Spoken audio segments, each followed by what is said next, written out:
Assalamu alaikum YouTube, long time no see. I have been gone again for some time, and in that time I have been gone, there's a lot of new stuff about Mortal Kombat that has come out. Now Mortal Kombat 11 is looking absolutely amazing. Everything about this game, the graphics, the fighting style, everything. There's a lot of new footage about Mortal Kombat 11 over on YouTube. A lot of people got their hands on it on the closed beta, and it's really interesting to hear about their opinions and what they think of the game.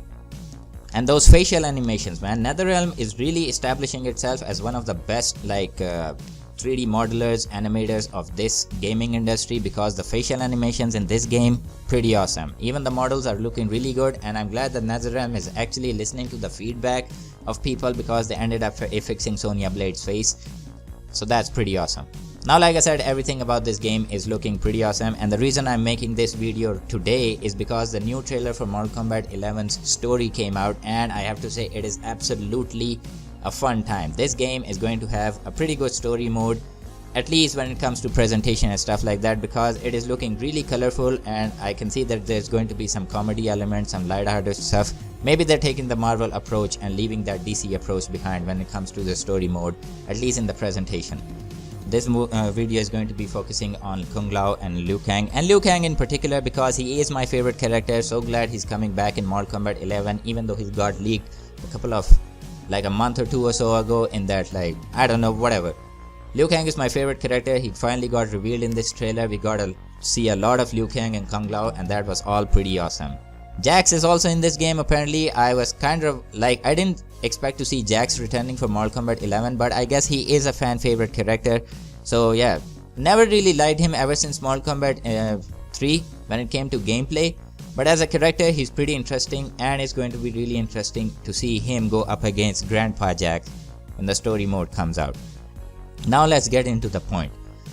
I'm pretty sure you've all seen the title of this video. It says The Redemption of the Shaolin Monks, and some other stuff in the front. The Shaolin Monks of Mortal Kombat are obviously Liu Kang, the undisputed champion of Mortal Kombat, and Kung Lao, one of the greatest fighters to ever grace the roster of Mortal Kombat. Now, the reason why I think that there should be a redemption arc for these Shaolin Monks is because of Jax. Of all people, Jax. Now hear me out. It might sound a bit confusing or stuff like that, but just hear me out, okay? When we see Jax, the younger Jax confronting the older Jax, and depending on the shocked look that Jackie has on her face, it seems like there is something wrong with the newer Grandpa Jax, especially since we consider the fact that he's wearing some kind of white armor. We can see the pauldrons, and that is very reminiscent of what Kronika and Garrus would wear. So it gives me the impression that yeah, Jax isn't under some kind of spell or mind control. He's actually turning coats and willingly working for Kronika, which also gives the impression that Kronika is actually recruiting people to her cause to fight against Raiden. Now, the reason why I think this is the case is because in a previous trailer we actually get to hear Garrus saying to Liu Kang specifically that Liu Kang, you're on the wrong side of history again, because he knows what's gonna happen in the future. Raiden's gonna kill him and all that bullshit is gonna go down, and he's gonna end up as a revenant. But we can obviously see that if he is saying to Liu Kang that you're gonna be on the wrong side of history again, that means that Liu Kang is not taking his shit. He's not going to be turning coats like Jax and working for Kronika. He still trusts Raiden, which gives me the impression that he is actually talking to the younger Liu Kang. Now that is the point in which I really hope that Netherealm smarten up and actually give some kind of character to Liu Kang. That is the perfect point for them to Liu Kang have this epiphany where he goes saying, okay, this guy is my enemy, but obviously he has seen some shit in his timelines in all of his life. He can actually see in the future and the past. So yeah, maybe I should listen to him what he's saying, even though I'm gonna kick his ass. And I really hope that is the point where Kung Lao and Liu Kang realize that yeah, maybe Garrus is onto something. We don't have to work for him, but we at least know that yeah, their future is really dark, because Kung Lao is actually saying to Liu Kang that their future is insane.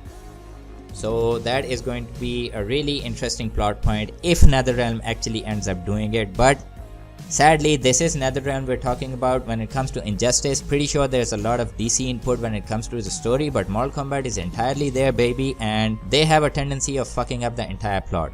They got a clean slate with Mortal Kombat 9, but they really ended up messing it up in Mortal Kombat 10. Mortal Kombat 10 has a really bad story in my opinion. They did the same thing in the Armageddon timeline where Raiden is evil and stuff like that. They killed Quan Chi, Melina, pretty stupid stuff they did in Mortal Kombat 10. It had a pretty weak story, and the reason why I think they are doing all of this time travel stuff is because they have written themselves in a corner and they're trying to get out of it. Now time travel itself is a pretty big MacGuffin. If it's done right, like it in the first 2 Terminator movies, it is pretty awesome. It can turn a really story into a really good story. Prime example being Legacy of Kane series. There is a lot of time travel in that game, but yeah, it is pretty awesome. It is one of the greatest stories ever told in gaming. But it can also be used, if used wrongly, it can like completely mess up the entire lore of any universe, like they did with Kingdom Hearts 3. Like time travel, when it got introduced in Kingdom Hearts series, it messed up with the entire rules of that entire universe. Yeah, who gives a shit about Kingdom Hearts 3? It's in my opinion, it's the like stupidest Kingdom Hearts game to ever come out. Not in the gameplay, but in the story aspect. We're getting off track. We're talking about Mortal Kombat, Liu Kang and Kung Lao. Now one thing that I am really worried about this whole time travel stuff is, like I mentioned, if it's done wrong, then it's done wrong and it can like destroy something. And one thing that I really don't understand how they're gonna handle is, let's just imagine a scenario in which the new Revenant Liu Kang ends up killing the previous Liu Kang from Mortal Kombat 2-3 era. If the future Liu Kang kills the past Liu Kang, doesn't that mean that Liu Kang ceases to exist? And that has a lot of repercussions in the future. In Legacy of Kain Blood Omen, when Mobius the Time Streamer tricks Kain to go back into time and kill William the Just so that he won't turn into this really demonic enemy, the Nemesis, in the future, yeah, it kind of like really messes up the entire timeline up until that point. And when Kain comes back into his own time, he sees that there's a purge of vampires going around and he's like public enemy number 1. If a new guy from Mortal Kombat the future kills a past guy, isn't that gonna have some like really big repercussions? If Jax dies in the past, does that mean that Jackie no longer exists? So yeah, I really hope that they know what they're doing when it comes to the story. Time travel is a really like strange and really hard thing. As a writer myself, I have to say that time travel, the MacGuffin of time travel, is something really hard to get it right. All I can say is I have faith, or at least I have hope in the writers of Netherealm this time around, because the story mode is actually looking pretty good. Like I said, it's like has this whole MCU feel. It's really colorful and bright, and the character models are really awesome. Really hope that the story this time around actually has some good in it. We can actually see some redemption for the old characters and just see them get the proper kind of respect they deserve, because these are the characters that have made this franchise what it is today. So that is all for this video, folks. I know it got a bit long. If you made it to the end, thank you very much for watching. I really appreciate it. Leave in the comments down below what you all think about Liu Kang and Kung Lao and all of this shit that I just talked about, and leave your own opinions down below. I read every comment, even though I don't get too many comments, but yeah, you know, I'm trying to get there. With that said, I am Oni. Thank you very much for watching. I'll see you in the next one. Stay safe, stay cool. Peace out.